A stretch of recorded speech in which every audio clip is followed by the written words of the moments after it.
बगल में बंगाल है। बंगाल की बगला ज़बान सैकड़ों साल पुरानी है, हजारों साल पुरानी ज़बान है, मगर हजारों साल पुरानी ज़बान होने के बाद भी आज तक बंगाल की बंगला ज़बान बिहार ना आ सकी।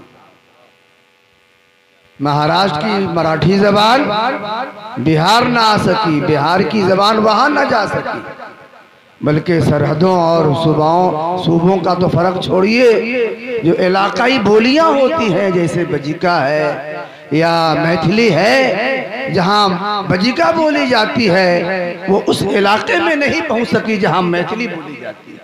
जहां मैथिली बोली जाती है उस इलाके में नहीं पहुंच सकी जहां बजिका बोली जाती है। मगर वाहिद कुरान तो मक्का में उतरा था और महज चंद सदियों में तो मक्का से चलकर, मदीना से चलकर बिहार कैसे आ गया, छपरा कैसे आ गया? क्या आसमान में कोई छापा खाना खुला है जहां कुरान का नुस्खा छपता है? जिब्रील वहां से उन नुस्खों को लेके आते हैं। एक घर उन्होंने मौलाना निसार साहब किबला के घर पहुंचा दिया, एक नुस्खा हजरत के घर पहुंचा दिया, एक नुस्खा नकीब साहब के घर पहुंचा दिया है। आखिर वहां आने वाला दीन हजारों मील की दूरी तय करके हमारे यहाँ आया तो कैसे? आप चले जाइए, झारखंड का बहुत से इलाके ऐसे हैं कि चारों तरफ से जंगल है और बीच में मुसलमानों का गांव। छत्तीसगढ़ के भी बहुत से इलाके हैं जहां चारों तरफ से जंगल है, बीच में मस्जिद आबाद है। आप वहां जाइएगा तो अजान की आवाज भी आपको मिलेगी, वहां कुरान की तिलावत भी मिलेगी, वहां रोजा भी मिलेगा, हज भी मिलेगा, ज़कात भी मिलेगी। दीन का सारा निज़ाम और दीन का सारा सिस्टम उस जमाने में दीन वहां पहुंचा था जिस जमाने में सड़क भी न थी, कोई पुल और पुलिया भी न थे। पुल बना तो आज बना है, पुलिया बनी है तो आज बनी है, रास्ता बना है तो आज बना है, सड़कें बनी है तो आज बनी है। इन सड़कों के बनने से पहले सैकड़ों साल पहले वहां अजान आ चुकी थी, वहां दीन आ चुका था, वहां कुरान आ चुका था। जाके पूछिए कुरान तू इस जंगल में कैसे आया? ए नमाज तू यहाँ कैसे आई? ए रोजा तू यहाँ कैसे आया? ए ज़कात तू यहाँ कैसे आई? तो नमाज आवाज देगी, अजान कहेगी मौलाना साहब मैं सैकड़ों साल यहाँ आई हूँ, मगर रेडियाई लहरों के जरिया नहीं आई हूँ, न नेट और इंटरनेट के जरिया, न हवाओं के दोष पर चढ़ के आई हूँ। मैं आई हूँ तो बुजुर्गों के गुदड़ियों से लिपट के आई हूँ, उनके कासाए गजाई में सिमट के। जो बुजुर्ग जहाँ गया वो तन्हा नहीं गया, जहाँ गया है वो दीन लेके गया है, वो नमाज लेके गया है, वो रसूलुल्लाह की मोहब्बत का जलता चिराग लेके गया है। ये कुदरत का निजाम है कि उसने अपने दीन की इशाअत के लिए दुनिया के सब हिस्से में अपने नेक बंदों को भेज देता है और नेक बंदों के जरिया से अरब की सरजमीन से उठने वाला दीन का पैगाम दुनिया के हर हिस्से में पहुंच गया है। भाइयों, ये दीन इस्लाम की खुसूसियत है। आज भी दुनिया में बहुत से ममालिक ऐसे हैं जहां ईसाइयत नहीं, बहुत से ममालिक ऐसे हैं जहां यहूदियत नहीं मिलेगी, जहां आपको सिखिज्म नहीं मिलेगा, जहां बुद्धिज्म नहीं मिलेगा, मगर दीन इस्लाम और मक्का और मदीना की धरती से खुदा का उठने वाला पैगाम पूरी दुनिया छान डालिए। जहां जहां इंसानों की आबादी बसी हुई है वहां वहां मेरे नबी का दीन कैसे आया है? ये बुजुर्गों का करम है, ये बुजुर्गों की मेहनत है, ये कुदरत का निजाम है।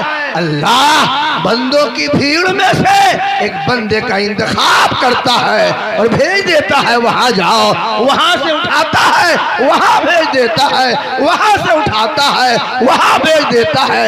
यही तो वजह है संजर में पैदा होने वाला मोइनुद्दीन अजमेर कैसे चला आता है और जिलान में पैदा होने वाले अब्दुल कादिर बगदाद कैसे चले जाते हैं और सिमना का हाकिम सल्तनत को लात मार के झोंचा कैसे आता है, और कंधार के रहने वाले आला हजरत का खानदान बरेली, ये कुदरत का निजाम है। तो ये मोहसिन है, मोहसिन।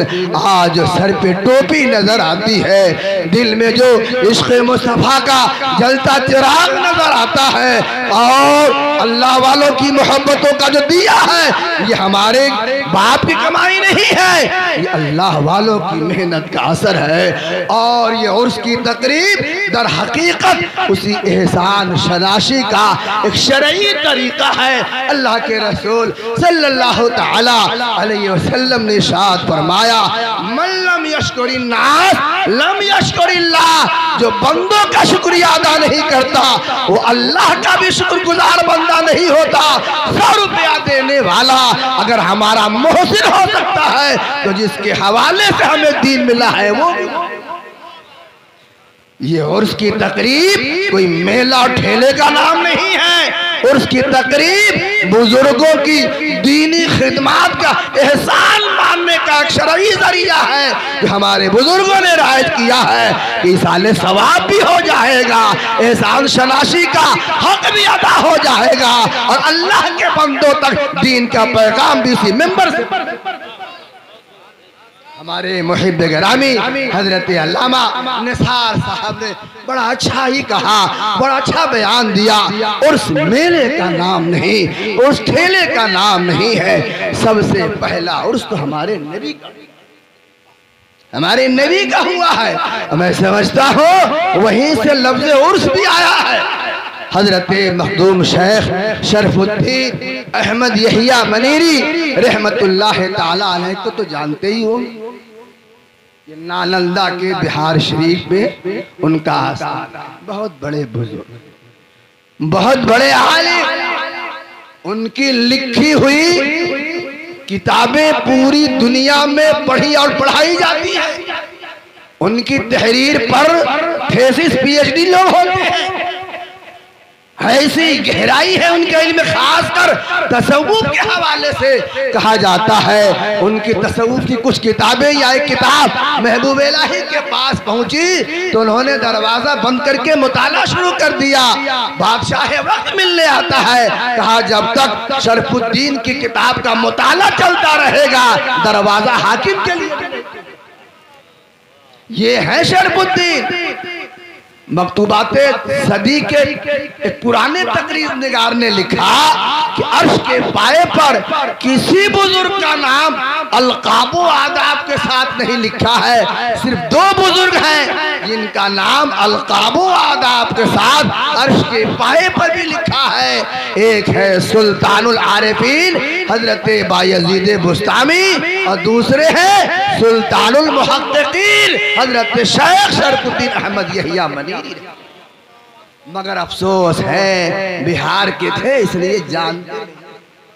हाँ, और ये बिहार की खुसूसियत है कि बिहार मर्दुम खेज भी है और मर्दुम, यहाँ की मिट्टी से बड़ी बड़ी शख्सियतें पैदा हुई हैं, और यही के लोगों ने उन बड़ी बड़ी शख्सियतों को मिट्टी के नीचे दबा दिया है और डिकार सदर शरिया बहारे शरीयत की बुनियाद पर पूरी दुनिया में जाने और पहचाने गए। मगर इसी बिहार पटना के मेजरा के रहने वाले हजरत मलकुल उलमा सैयद ज़फरुद्दीन साहब बिहारी, जिनकी लिखी हुई किताब सहीहुल बिहारी तहावी शरीफ के बाद पूरी दुनिया में फिक़े हनफी की ताईद में उससे बड़ी किताब नहीं लिखी गई है। मगर कितने लोग हैं जो मलकुल उलमा को जानते हैं?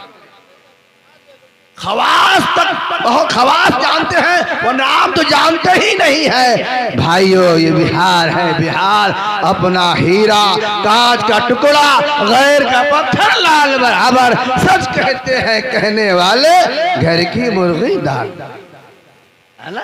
ये मलिकुल उलमा, अल्लाहु अकबर, आला हजरत ने इन पे फख्र किया है, इन पे नाज किया है। कहीं से एक मौलाना साहब की जरूरत थी, आला हजरत के दरबार में दरखास्त आई है, कहा मैं मलिकुल उलमा को मौलाना ज़फरुद्दीन को भेज रहा हूँ। अल्हम्दुलिल्लाह, ये इतना खूबियों के मालिक हैं कि मुनाजरा और कौन लिखा? आला हजरत ने। जिसको आला हजरत मुनाजिर लिख दे वो मुनाजिर ही नहीं होता है, वो मुनाजिर आज़म आलम। आला हजरत ने उनको वलदिल आज लिखा है, सबसे प्यारे बेटे लिखा है। हर जाने में हजरत मलिकुल उलमा यहाँ से लिहाफ बनवा कर आला हजरत के लिए ले जाते। हुज्जतुल इस्लाम की जब शादी हुई थी तो हुजूर आला हजरत ने तमाम बच्चों से पूछा था, बताओ तुम क्या खाने में खाओगे, तुम क्या खाओगे, तुम क्या खाओगे। और सारे बच्चों को जोड़ा दिया था, मगर उस मौके पर आला हजरत रहमतुल्लाह ताला अलैह ने मलिकुल उलमा को जोड़ा भी दिया था और तमाम बच्चों से अलग हटकर सदरी भी इनायत फरमाई थी। वो है मलिकुल उलमा।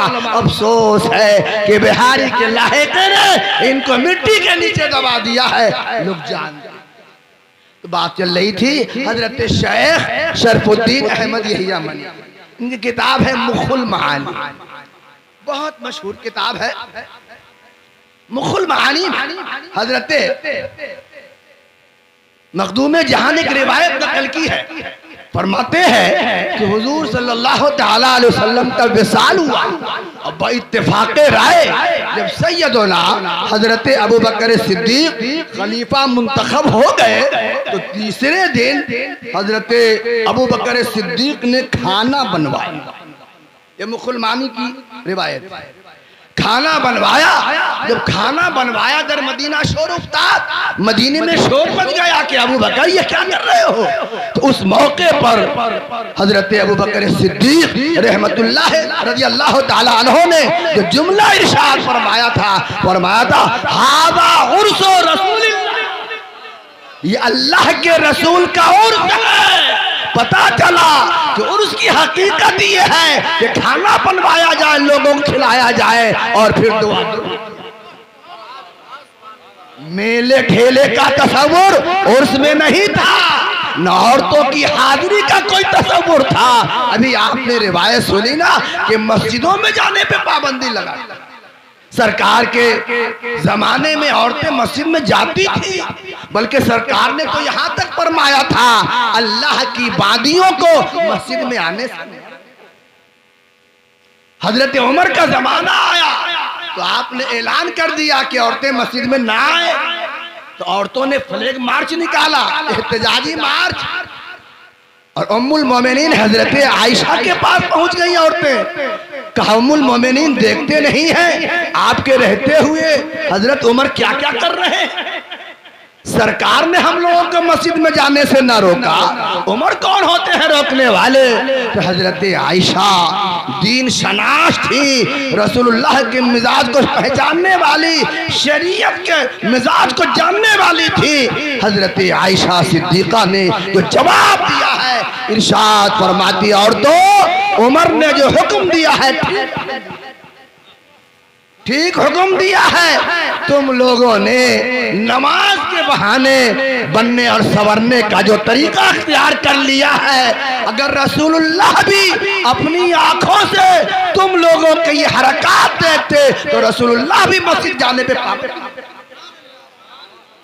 और उसका मतलब वो नहीं है जो आजकल, उसका वो मतलब है जो हमारे बुजुर्गों ने बयान फरमाया है। पढ़िए किताब, पढ़िए किताब। बहरहाल में अर्ज ये कर रहा था कि उर्स की तकरीब में अल्लाह के एक नेक बंदे के उर्स में हाजिर है, इस हाल सवाब की महफिल में हाजिर है। हजरात अल्लाह का वली होता कौन है? दुरूद शरीफ पढ़े, अल्लाहुम्मा सल्ली अला सय्यदिना व शफीइना व मौलाना मुहम्मदिन बारिक व सल्लिम सलातु व सलामन अलैका या रसूलल्लाह सल्लल्लाहु तआला अलैहि वसल्लम। हजरात अल्लाह का वली होता कौन है? क्या आसमान से अल्लाह का वली उतरता या जमीन से उबलता है? कौन सी फैक्ट्री है जो अल्लाह का वली बनाती? कौन सा कारखाना है जहां अल्लाह के वलियों के पार्ट पुर्जे तैयार होते हैं, फिर जोड़ नार कर अल्लाह का वली तैयार कर दिया जाता है? भाइयों, ना ताला फरमाता है या अय्युहल्लज़ीना आमनु तक़ुल्लाह वब्तगू इलैहिल वसीला, ऐ ईमान वालों अल्लाह से डरते रहो और अल्लाह तक पहुंचने के लिए वसीला तलाश। तो उसने कहा कि यहाँ वसीला से मुराद अमाले सालिहात। थोड़ा गौर से सुनिएगा, बस इल्मी बात है तो इंशाल्लाह समझ में आएगी कि यहाँ वसीला से मुराद अमाले सालिहात है, यानी नमाज, रोजा, हज, ज़कात, फराइज, वाजिबात, सुनन, मुस्तहबात के जरिया बंदा को खुदा तक पहुंचने की कोशिश करनी चाहिए। ये वसीला से मतलब नमाज, रोजा, अमाले सालिहात है। तो हजरत मौलाना ज़ियाउद्दीन साहब ने फरमाया कि नहीं हजरत, यहाँ वसीला से मुराद नमाज, रोजा, अमाले सालिहात नहीं। सुनिए गहराई में का कैसे का आयत का दो हिस्सा है। पहला हिस्सा है या अय्युहल्लज़ीना आमनु तक़ुल्लाह, और दूसरा हिस्सा है वब्तगू इलैहिल वसीला। तो इत्तक़ुल्लाह में अमाले सालिहात आ गए, नमाज आ गई, रोजा आ गया, हज आ गया, ज़कात आ गई, फराइज आ गए, वाजिबात आ गए, सब इत्तक़ुल्लाह में आ गए। अब इसके बाद फरमाता है वब्तगू इलैहिल वसीला। इसका मतलब यह है कि वसीला से मुराद नमाज और रोजा के अलावा कोई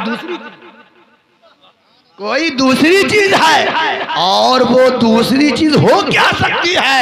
वो दूसरी चीज नबी की जात हो सकती है, वली की जात। मगर भाई उसने कहा लाओ सल्लिम अना लाओ सल्लिम, उसने तो गोली खा रखी है, मैं नहीं मानता। तो हजरत समझ गए ये ऐसे नहीं मानेगा। अब हजरत ने मुनाजराना तेवर अपनाया, कहा चलिए काजी साहब, ना मानना है मत मानिए, पर इतना बताइए कि नमाज जो हम और आप पढ़ते हैं, ये नमाज अल्लाह के दरबार में मकबूल है या नहीं? तो उसने कहा कि मशकूक है, हो सकता है कि नमाज कबूल भी हो गई हो और ये भी हो सकता है कि नमाज कबूल ना हुई हो। फिर हजरत ने फरमाया अच्छा ये बताइए, अल्लाह के रसूल अल्लाह के दरबार में मकबूल है? अल्लाह के रसूल अल्लाह के दरबार में मकबूल है कि नहीं? कहा रे कैसी बात करते हो, ये बात तो इस्माइल मेरठी ने उर्दू के कायदा में लिख दी है, रसूल मकबूल सल्लल्लाहु लिखिए ना, उर्दू के कायदा में ये बात है कि सरकार सरापा मकबूले बारगाहे इलाही है। तब हजरत मौलाना ज़ियाउद्दीन साहब ने मुनाजराना तेवर अपनाया और फरमाया काजी साहब ठहरिए ठहरिए, नमाज है मशकूक और अल्लाह के रसूल है मकबूल। जरा आप ही बताइए, जब मशकूक के जरिया बंदा खुदा तक पहुंच सकता है तो मकबूल के जरिया बंदा खुदा अल्लाहु अकबर या रसूल अल्लाह। एकदम मबहूत हो गया, ऐ तारा लुपहू, यानी उसकी अकल उड़ गई कि मौलाना ज़ियाउद्दीन मदनी के इस सवाल का मैं क्या जवाब दूं।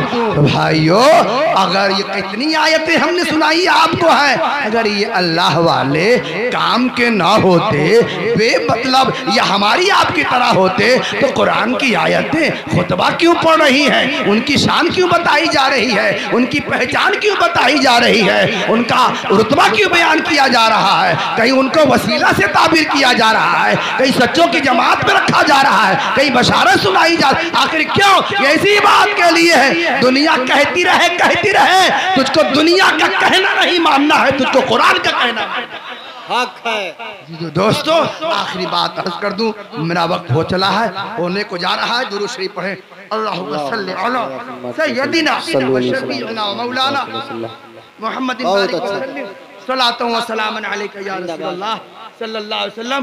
खात्मे के तौर पर एक बात अर्ज कर कि भाई अल्लाह वाले मोहसिन हैं इस हिंदुस्तान में ही, मान लीजिए जो भी कलमा पढ़ते हैं सबके,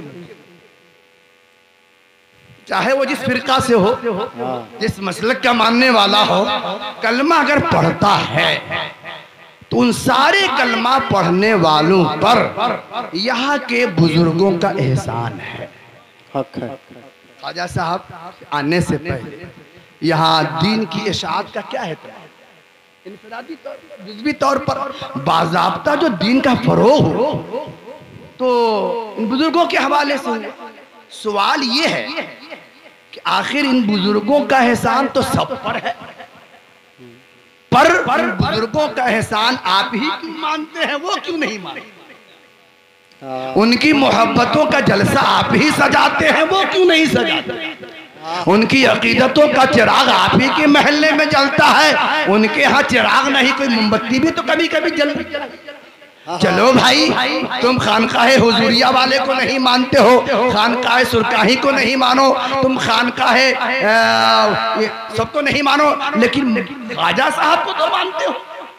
वो तो मुसल्लम है, मुसल्लम सबूत बुजुर्ग है, उनका एहसान तो सब पर है। इसलिए कोई रज़वी हो और कुछ भी हो, सबसे पहले यहाँ का मुसलमान है ना, चिश्ती जरूर है, तो उन्हीं को मानो। तो कभी कभी सही उनकी मोहब्बतों का चिराग अपने घर में भी जला लिया करो, अपने माहौल में भी उनकी मोहब्बतों का दिया रोशन कर लिया करो। मगर भाइयों, देहात में कहते हैं ना, डिबिया लेके खोजिएगा ना, डिबिया लेकर सारा मोहल्ला छान डालिए, कहीं आपको उनकी मोहब्बतों का एक टिमटिमाता चिराग भी जलता नजर ना आएगा।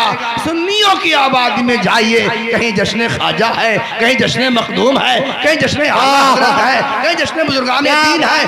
क्या बात है कि आप ही मोहब्बतों का चिराग जलाते हैं, वो हक है, क्या बात है, जिंदाबाद। आखिर एहसान तो उन पर उनका है। कभी कभी जानते इसमें हिकमत, इसमें एक राज है। आपने देखा होगा, सुना होगा, तो चोरी उरी हो जाती है तो घर वाला रिपोर्ट लिखवाता है थाने में कि हमारे घर चोरी हुई है, चोर का पता लगाइए, इतना सामान लग गया, इतना जेवर लग गया, इतना पैसा लगा, पूरा थाना लग जाता है। चोर बड़ा घाट पकड़े न किया, बात आगे गई एसपी डीएसपी के यहाँ, उन लोगों ने भी जातोड़ मेहनत की, मगर चोर का सुराग न लगा।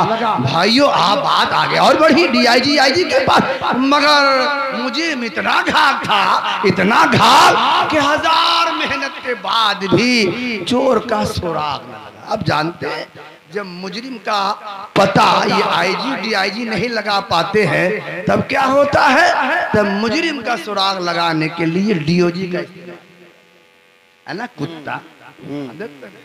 खूबी है, अल्लाह ने खूबी दी है कि जो जिस मुजरिम को डीआईजी आईजी ना तलाश कर सके, उस मुजरिम को डीओजी तलाश कर लेगा।